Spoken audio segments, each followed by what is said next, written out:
நிறுத்துங்கண்ணா.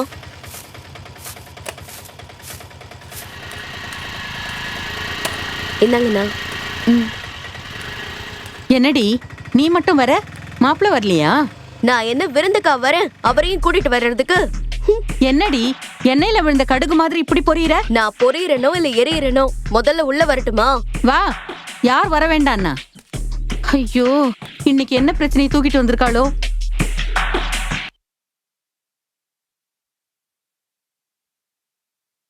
Coffee எடுத்துக்கோமா. என்னம்மா சொல்லாம கொள்ளாம வந்திருக்க? சொல்லிட்டு வந்தா அப்படியே ஆரத்தி எடுத்தா வரவேற்பீங்க இல்லல்ல? நீ ரொம்ப சூடா இருக்க, பேசாம இந்த காஃபிய குடி. நான் உங்ககிட்ட அப்புறமா பேசுறேன்.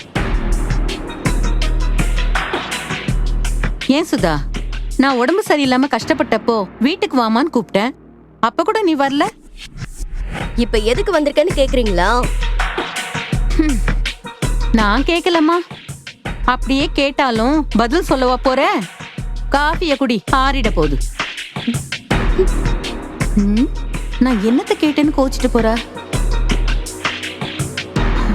என்னதான் ஆச்சு இவளுக்கு? இன்னைக்கு நான் ஆபீஸ்க்கு வரல, எனக்கு லீவு சொல்லிடு. ஏண்டி? சும்மாதாண்டி. வர வர நீ அடிக்கடி லீவ் போடுற. அப்படியெல்லாம் இல்லப்பா, என் அம்மா வீட்டுக்கு வந்திருக்கேன் அதான். ஓ அப்படியா? அப்ப உனக்கு ஒரு நாள் பத்தாதே, அப்படிதானே? இருக்கலாம். சரிடி, நான் லீவ் சொல்லிடுறேன்.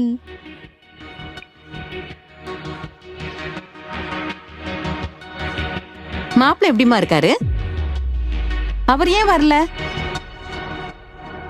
நீங்க நினைக்கிற மாதிரிலாம் ஒண்ணும் இல்லம்மா. அவரு வேலை விஷயமா வெளியூர் போயிருக்காரு. வீட்ல அத்தையும் இல்ல, அங்க தனியா இருக்க பிடிக்கல. அதான் அவர் வர வரைக்கும் இங்க வந்து இருக்கலான்னு வந்தேன்.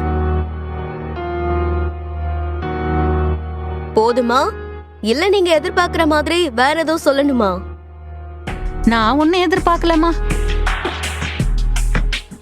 சரி, இங்கிருந்து ஆபீஸ் போக வேண்டியது தானே, எதுக்கு லீவ் போடுற?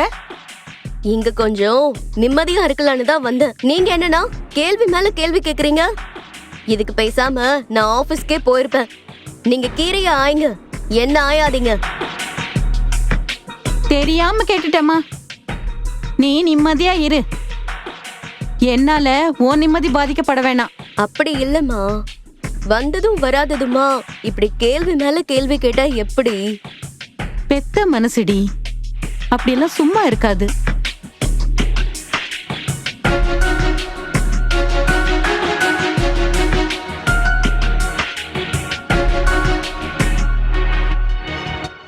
சுதா, என்னம்மா? உன்கிட்ட பேசவே பயமா தான் இருக்கு, இருந்தாலும் கேக்குறேன். நீயும் மாப்பிளையும் ஹாஸ்பிட்டலுக்கு போனீங்கல்லம்மா, என்னம்மா ஆச்சு? அம்மா கிட்ட நீ சொல்லவே இல்ல.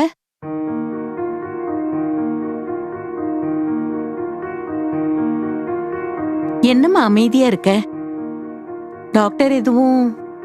ஒன்னும் சொல்லலம்மா, 2 பேரும் ஆரோக்கியமா தான் இருக்கோம்னு சொன்னாங்க. இப்ப எதுக்குமா அதை கேக்குறீங்க?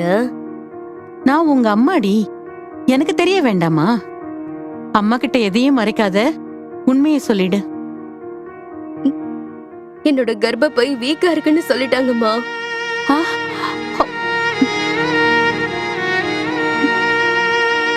என் கஷ்டம் என்னோட போகட்டும், நீங்க ஏன் கஷ்டப்படணும்? இதுல என்னமா கஷ்டம்? நீ இப்படி பேசுறதா எனக்கு கஷ்டமா இருக்கு. ஏதோ அம்மாவால முடிஞ்ச உதவிய பண்ணுவேன்ல. யாராலையும் எனக்கு உதவி பண்ண முடியாது. என்ன சுதா, இப்படி விரக்தியோட பேசுற? வேற நான் எப்படிமா பேச? ஏன் கஷ்டம் எனக்கு தான் தெரியும், அது என்னோட போகட்டும். இப்படி பேசாதம்மா, எல்லாம் சீக்கிரமா மாறிடும். இங்க எதுவும் மாற போறது இல்ல. சூழ்நிலைக்கு ஏத்த மாதிரி நம்மள நாம தான் மாத்திக்கணும். சரி விடு, படுத்து தூங்கு, காலையில பேசிக்கலாம்.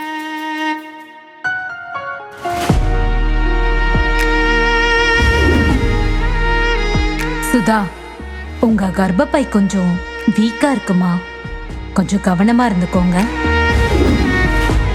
என்ன மீனாட்சி, நீ எப்ப பாட்டி ஆக போற?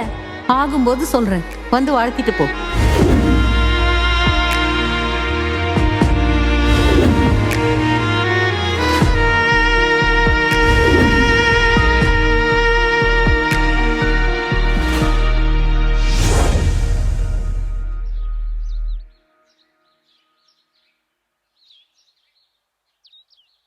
என்ன மீனாட்சிக்கா, இப்ப உடம்பு எப்படி இருக்கு?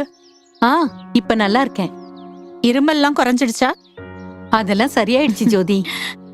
சரி, சுதா எப்படி இருக்கா? அவ நல்லா இருக்கா. இப்ப உங்ககிட்ட நல்லா பேசுறாளா? பேசுறா. இப்ப வீட்டுக்கு வந்திருக்காமா.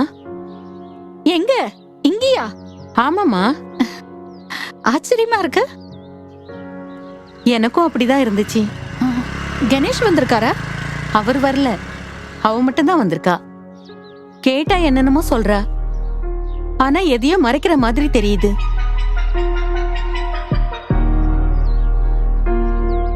அவ மனசுக்குள்ள என்னமோ இருக்கு, ஆனா சொல்ல மாட்டேங்கிறா. சரி, பேசி பாப்போம்க்கா.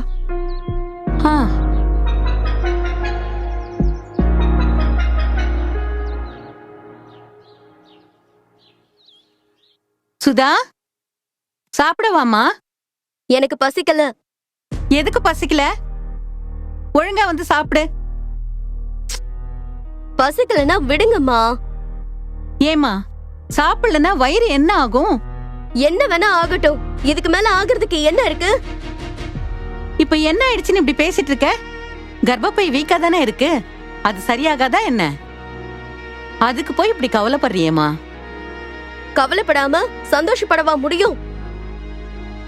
ஆபீஸ்ல, வீட்ல, வெளிய கேள்வி கேக்குறவங்களுக்கு பதில் சொல்ல நான் படுற கஷ்டம் எனக்கு தானமா தெரியும். தலை காட்ட முடியாம தலகுனிவோடு வாழ்ற. கல்யாணம் ஆகி இத்தனை வருஷம் ஆயிடுச்சு, ஆனா ஒரு மாற்றமும் இல்ல. எல்லா இடத்துலயும் அவமானமும் வேதனையும் தான் மிச்சம். நான் சொல்றது உங்களுக்கு புரியுமான்னு தெரியலம்மா. விடுங்க, ஏன் கஷ்டம் என்னோட போகட்டும். நீங்க சாப்பிடுங்க. சுதா, உன் கஷ்டம் எனக்கு எப்படிமா புரியாம இருக்கும்? எனக்கும் வேதனை தாம்மா. அதுக்குன்னு நீ இப்படி புலம்பிக்கிட்டே இருந்தா எல்லாம் சரியாயிடுமா? என் வேதனை உங்களுக்கு புலம்பலா இருக்குல்ல? அப்படி சொல்லலம்மா, சாப்பிடவா. எனக்கு வேணாம், நீங்க சாப்பிடுங்க.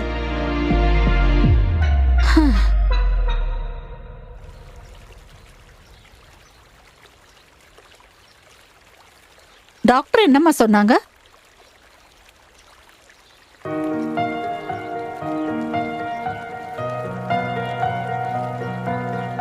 உன் கஷ்டம் எனக்கு புரியுதுமா. நானும் இந்த சூழ்நிலைமையை கடந்துதான் வந்திருக்கேன். இந்த நிலைமையில இருந்த நிறைய பேரை பார்த்திருக்கேன். சுதா, இந்த சூழ்நிலைமையில நான் சொல்றத நீ கேப்பியான்னு எனக்கு தெரியல, ஆனாலும் சொல்றேன். இப்ப நீ உன் சூழ்நிலைமைய நினைச்சு கவலைப்படுறதுனால ஏதாவது மாறப்போகுதா? சொல்லுமா. இல்லக்கா, நான் உன்கிட்ட பல தடவை வேதத்துல இருந்து பேசியிருக்கேன். இப்பவும் அப்படிதான் பேச போறேன். ஆண்டவர் சொல்றாருமா, கவலைப்படுகிறதுனால் உங்களில் எவன் தன் சரீர அளவோடு ஒரு முழத்தை கூட்டுவான்னு. நடக்கிற பிரச்சனைகளுக்கு கவலைப்படுறதுனால யாராலையும் அந்த பிரச்சனையை மாத்த முடியாதுமா. நான் உனக்கு ஒரு சம்பவத்தை சொல்றேன். வேதத்துல யோபுன்னு ஒரு மனுஷன் இருந்தாரு. பெரிய பணக்காரர், கோடி கணக்குல அவருக்கு சொத்து. ஆடு மாடுகளுக்கு கணக்கே இல்ல. திரளான வேலைக்காரங்க இருந்தாங்க. அவருக்கு 10 பிள்ளைங்க. செல்வ செழிப்போடு வாழ்ந்து கொண்டிருந்த அந்த யோபுவுக்கு ஒரு நாள் பிரச்சனை வந்துருச்சு. என்ன பிரச்சனை தெரியுமா சுதா? ஒரே நாள்ல யோபு எல்லாத்தையும் இழந்துட்டாரு. ஆமாமா, ஒரே நாள்ல யோபுவோட வேலைக்காரங்க செத்து போறாங்க. மிருக ஜீவன்கள் பலியாயிடுச்சு. அவனுடைய 10 பிள்ளைகளும் மரிச்சு போறாங்க.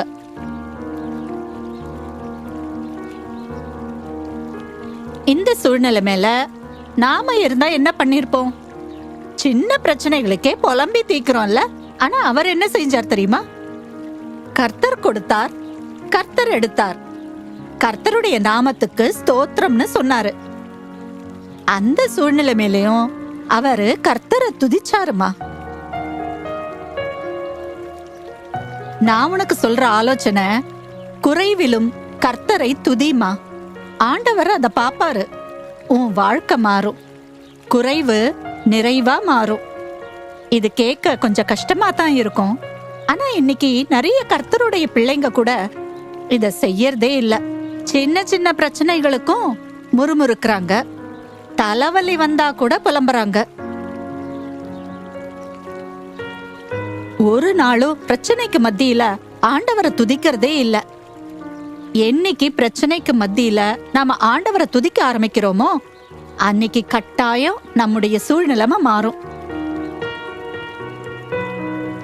நீயும் உன்னோட இந்த கஷ்டமான சூழ்நிலை மேல ஆண்டவரை துதிச்சு பாரு. உனக்கும் ஒரு அற்புதம் நடக்கும். நீங்க சொல்றத கேட்க நல்லாதான் இருக்கு. ஆனா நடைமுறைக்கு சாத்தியமானா தெரியலக்கா. நாம தாம அதை சாத்தியப்படுத்தணும். முடியாதத கொஞ்சம் முயற்சி பண்ணி பாரேன், நிச்சயம் மாற்றம் வரும். இப்படி யோசியேன். இதுவரை என்னோட குறைவுல நான் புலம்பினேன், தேவையில்லாததெல்லாம் பேசினேன், ஒரு மாற்றமும் வரல. இப்ப துதிச்சு பாக்குறேன், என்ன நடக்குதுன்னு பாப்போமே. அப்படி நினைச்சு பாரு, கட்டாயம் உன்னால சாத்தியப்படுத்த முடியும். முயற்சி பண்ணி பாக்குறேன்க்கா. அக்கா, நான் உங்ககிட்ட ஒரு சின்ன விஷயத்த மறைச்சிட்டேன்க்கா.